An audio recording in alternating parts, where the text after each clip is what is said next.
Ni semua soalan hak mai ni cerita dia festival Bon Odori.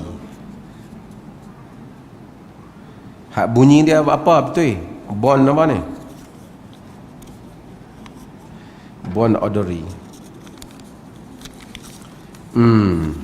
Nak jawab kan ni? Okey. Tuan-tuan kena dengar bagi clear benda ni. Dalam dia sebenarnya al-hukmu ala syai' far'un an tasawwurihi. Hukuman ke atas sesuatu itu ialah cabang daripada gambaran mengenainya. Maksudnya apa yang kita hukum berdasarkan apa yang kita tergambar di dalam fikiran kita, di dalam pengetahuan kita. Kalau kita tak tahu, maka sukar kita nak hukum. Tapi setelah kita tahu, baru kita hukum. Saya buat benda mudah dulu tuan-tuan untuk faham. Satu orang bagi maklumat tentang si A, dia bagi maklumat tak elok, dia ni macam ni. So kita punya hukuman, orang tanya dia, patut tak saya ambil dia tu jadi isteri? Ish, tak sah kot, tak sesuai. Tak sesuai dia tu hasil daripada gambaran yang ada pada dia. Tapi kalau dia diberikan maklumat yang lain, mungkin hukuman dia lain. Jadi yang penting dalam hal ini ialah mendapatkan gambaran yang sahih tentang sesuatu hal sebelum kita mengeluarkan hukuman mengenainya. Okey. Itu sukar untuk saya kerana Bon Odori ni saya taklah tahu dua perkara. Yang pertama, kita tahu berdasarkan pembacaan tentang kaitan upacara ini ataupun festival ini dengan kepercayaan yang syirik dan salah, ruh dan seumpamanya. Itu satu. Yang keduanya ialah, adakah yang akan dibuat di Malaysia itu sama macam yang diceritakan di dalam laporan-laporan? Itu pula. Itu mesti juga kita ambil tahu supaya adil di dalam hukuman. Tuan-tuan kena dengar bagi adil. Kita di Perlis ni ada Songkran. Songkran kita fatwa tak boleh, sebab kita tahu perayaan dia tu memang membabitkan kepercayaan dan seumpamanya. Tapi kalaulah satu upacara amalan itu dibuat, memang ada asalnya yang tak baik, tetapi apabila dia datang, versi yang datang pada kita tu dah tak ada dah benda tu, tak ada dah kepercayaan tu. Saya buat contoh mudah tuan-tuan. Ketupat dalam sejarah dia di Indonesia dan seumpamanya, dia ada kepercayaan jamuan kepada dewa dan pemujaan. Tapi ketupat yang ada kita makan ni dah tak ada, siapa pun tak tahu dah yang tu. Yang kita tahu, kita makan je lah. Raya kita buat ketupat, dan tak ada pula siapa kata sunat buat ketupat hari raya. Cuma raya tak ada ketupat macam tak syok. Yang tu saja. Bukan rukun makan ketupat, tapi dah duk biasa daripada kecil kita raya makan ketupat. Tak ada siapa associatekan ketupat dengan agama. Saya buat contoh yang lain. Pulut kuning. Dulu pulut kuning ni ada kepercayaan yang karut. Kalau nak tunai nazak apa-apa, kena buat pulut kuning. Pergi buat pulut kuning, pergi jamu tok keramat ke apa. Itu salah. Tapi pulut kuning hak kita duk makan ni dah tak ada dah. Kita kira kuning elok sedap je. Bubuh pandan ke apa sikit, baguslah. Ada benda itu, tapi tidak ada lagi kepercayaan itu. Pesta ni saya tak tahu kalau tuan-tuan tanya saya. Cuma hukuman dia begini. Jika sekiranya dia datang dengan pakej kepercayaan yang salah, khurafat, sesat, misalnya tak nanti Bon Odori, Gunung Ledang ke Gunung Jerai masuk sekali. Bila ada khurafat karut marut yang salah, kita pi join meraihkan mungkar, itu hukumnya adalah haram. Jika sekiranya upacara itu membabitkan kepercayaan kufur, percaya bahawasanya dewa muncul ataupun dewa keberkatan memberikan apa pada hasil tanaman dan seumpamanya,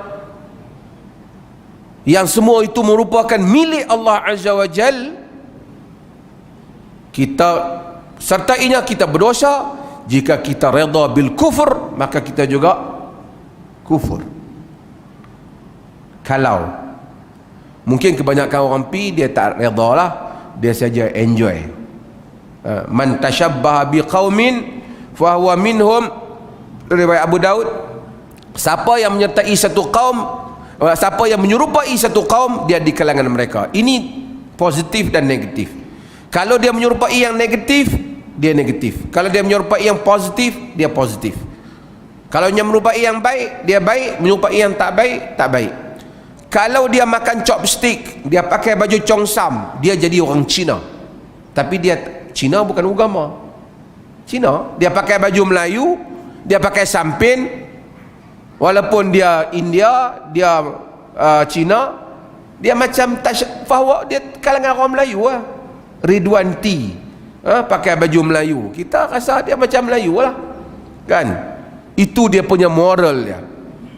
Tapi jika penyerupaan itu baju padri, maka itu bukan penyerupaan kaum, itu penyerupaan agama. Nabi apabila diberitahu kepada baginda sallallahu alaihi wasallam bahwasanya raja-raja tidak membaca surat apa yang tidak ada fihi khatam, yang tidak ada cop, fattakhidha khatiman min fiddah ka'anni ara bayaduhu fi yadihi sallallahu alaihi wasallam, kata Anas. Baginda mengambil cincin yang boleh cop, seakan-akan kau masih nampak putih cincin itu di tangan Nabi sallallahu alaihi wasallam. Nabi tak kata depa cop lah surat depa, kita jangan duk tiru duk cop surat macam ni pula, tu kerja orang kafir. Tak, oleh kerana itu bukan agama, itu adalah satu cara yang mana cara tu ada manfaatnya. Bila cop surat, dapat kita tahu originality ataupun authenticity kepada sesuatu surat tu. Nabi terima cop tu, Nabi buat cop. Nabi tak kata itu tiru Maharaja Rom dan Parsi, tak, Nabi tak kata. Nabi pun buat cop macam mereka buat.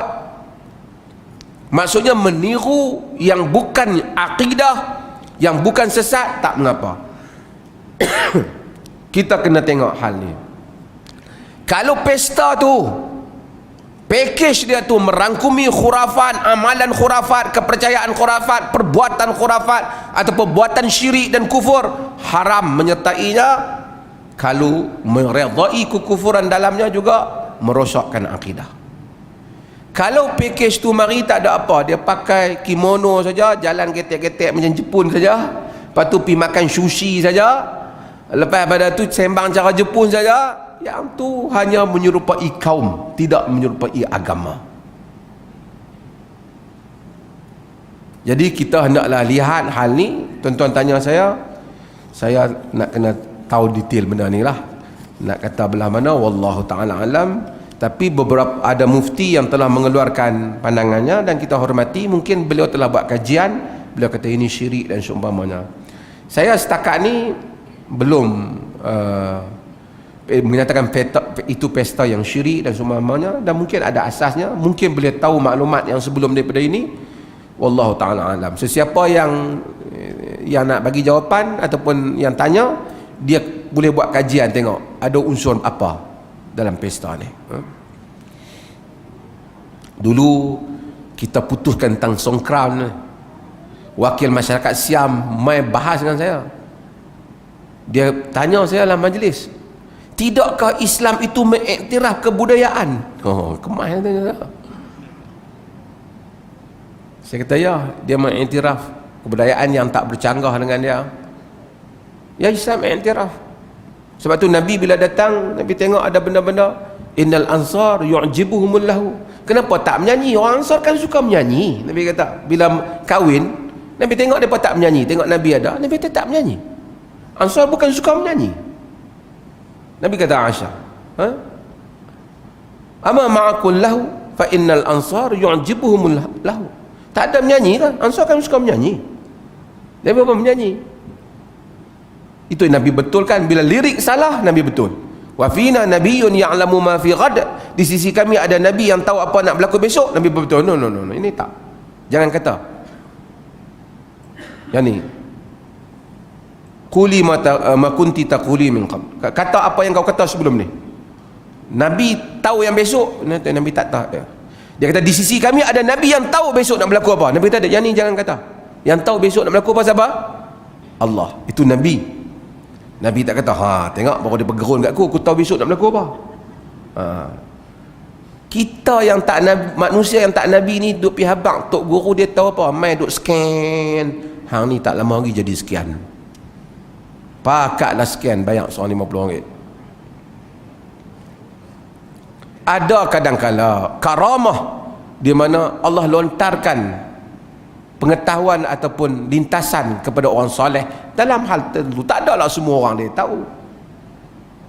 Kadang-kadang macam Yusuf Al-Murakushi yang menyatakan bahawa kemungkinan An-Nawawi akan jadi. Dia Allah campakkan, dia kata amunajjimun anta, engkau buat ramalan kata, dia kata aku Allah lintaskan aku, dia akan jadi satu. Macam itulah. Tapi maksudnya Islam i'tiraf selagi tidak bercanggah dengan akidahnya. Wallahu a'lam.